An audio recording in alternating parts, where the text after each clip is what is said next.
joueurs, 40 millions d'Algériens et bien plus qu'un match de football. Toute l'Algérie est dehors actuellement en train de nous attendre et de nous supporter. Donc cette image elle est ancrée dans nos têtes pour fêter la victoire et la qualification, Inch'Allah, après le match. On n'est pas des joueurs, on est des ambassadeurs. Quand on voit qu'est-ce qui se passe, tu te dis c'est bon, c'est pas un match de foot, tu vas en guerre, on dirait, c'est les matchs qui parlent d'elles-mêmes, quoi. Jeudi dernier, au moment où l'équipe algérienne atterrit au Caire, tout semble pourtant si calme. Certains supporters posent devant les photographes. Des scènes de fraternité rassurantes entre deux nations qui partagent la même langue, la même religion. Nous sommes des frères pour toujours. Mais entre l'Algérie et l'Égypte se joue une unique place en Coupe du Monde. Un ticket si convoité qu'il engendre les pires excès. Un piège se prépare. Des supporters égyptiens incontrôlables et des policiers débordés, incapables de protéger les Algériens. C'est la police qui a frappé là. Ils nous ont attaqués là. Au lieu de nous protéger, ils ont commencé à nous frapper. Ça se peut pas. Ça se peut pas. Moins d'1 kilomètre sépare l'aéroport du Caire de l'hôtel des footballeurs algériens. Un trajet à haut risque, filmé par l'un des joueurs sur son téléphone portable.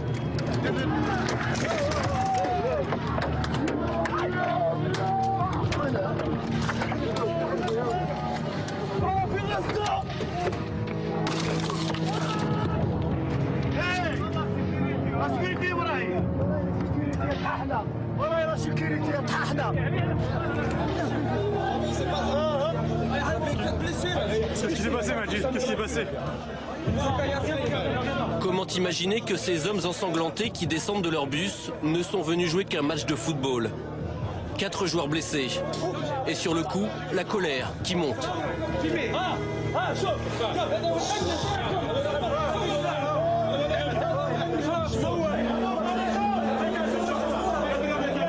Imagine un joueur, il prend ça dans la tête. Imagine.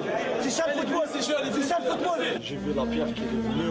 Heureusement qu'elle a été un peu amortée par le moto. Et après, on est rentré dedans.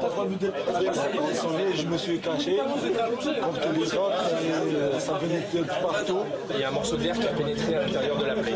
On attend pour la suturer, qu'il y ait une constatation de la FIFA. Et après, ils te disent, on est des frères. Quels frères? Ça, c'est des frères? Regarde l'accueil. Quel accueil? Ils te disent l'Algérie. Quel accueil? Là, en Algérie, on n'a touché personne. En Algérie. Il n'y a personne qui dit touché. Ça, parce qu'ils voient les gens, c'est pas un joueur. Après, ils te disent, on est des frères. On n'est pas des frères. On va la gagner. On va la gagner. On va gagner. On va gagner.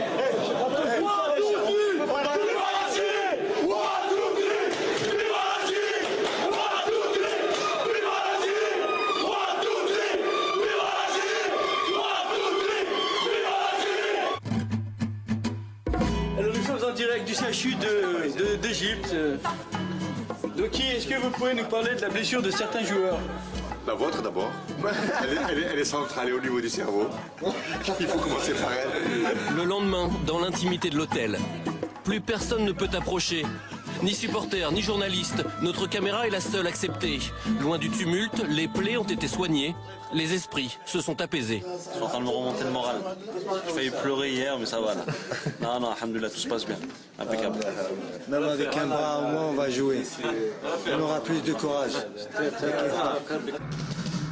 Mais cet avant-match sera de tous les excès. Rafik Saïfi s'en rend compte une deuxième fois lorsqu'il s'aventure hors de l'hôtel. Comme par hasard, aujourd'hui, il y a la sécurité. Hier, il n'y avait personne. Aujourd'hui, il y a les chars, il y a tout. On joue en Afghanistan. Voilà, c'est pas un match de foot. L'armée, c'est un char, c'est l'armée. C'est même pas la police.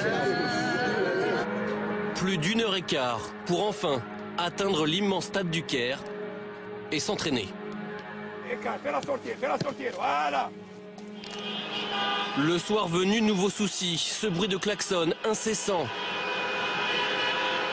Est-ce vraiment un hasard? Il est bientôt 2 h du matin et puis ça continue. Hein. Il continue, il tente de déstabiliser par tous les moyens.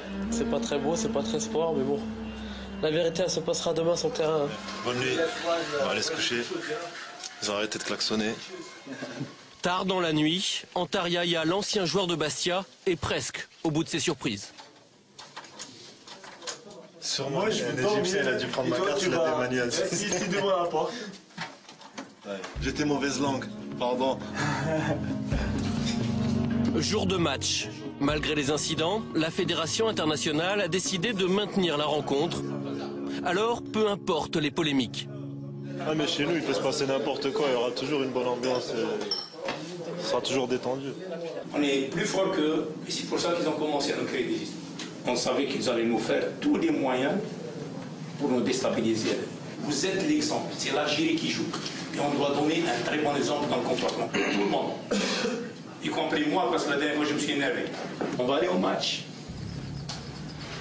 On va les battre sur le terrain. Et là, on va leur démontrer, on va leur dire, voilà, nous on mérite d'aller en Coupe du Monde. On est prêt pour le match. La guerre.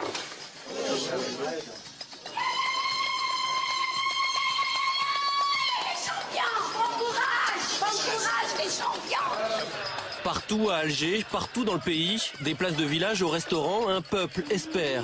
Devant les écrans, les Algériens n'entendront pas leur hymne, couvert par les sifflets de 80 000 Égyptiens. Mais ils assistent aussi impuissants que leur équipe nationale, au pire scénario possible. Première alerte dans le périmètre algérien, ça a failli être l'ouverture du score. Et Lounas Gawawi en 2 temps. Le premier but des Pharaons, dès la 2e minute. Une défaite par un but d'écart qualifie toujours l'Algérie. Mais il suffit que l'Égypte marque une 2e fois pour que les deux équipes se retrouvent à égalité parfaite au classement. Tout serait remis en cause, un match d'appui deviendrait nécessaire. On joue la dernière minute du match. C'est bien joué par Bouguera, une fois de plus. Oh là là, technique, oh là là là là. Égalisation égyptienne avant qu'on jouait les arrêts de jeu.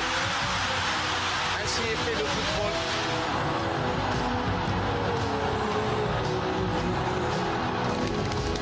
Pendant 95 minutes, l'Algérie a tenu cette participation au mondial qui lui échappe depuis 23 ans.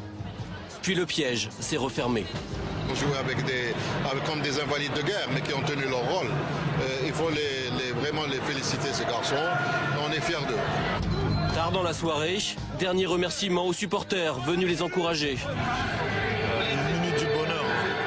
Mercredi au Soudan, sur terrain neutre cette fois, les Fennecs auront une 2e chance. Ça fait mal, c'est très très dur à digérer, mais on n'a pas le choix. Il faut récupérer très très vite. On part demain au Soudan et on va gagner au Soudan, Inch'Allah. Sur le chemin du retour, un éternel recommencement, de nouveaux jets de pierre.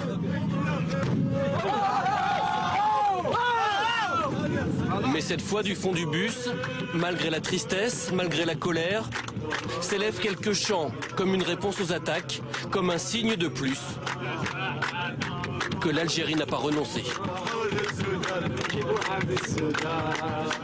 Voilà, il y aura donc un match d'appui au Soudan, Algérie et Égypte mercredi. Samir, vous suivez l'équipe du pays de vos parents? Oui, j'ai regardé le match et mercredi aussi je serai devant mon poste en espérant qu'ils puissent se qualifier pour la Coupe du Monde. On verra ça, ce sera mercredi. Une dernière information avant de se quitter. Toulalan forfait, Abidal également forfait pour le match retour France-Irlande de mercredi. Ils ne seront pas remplacés dans le groupe. Voilà, merci à tous, merci Christophe, merci Samir, merci Pierre, merci Isabelle.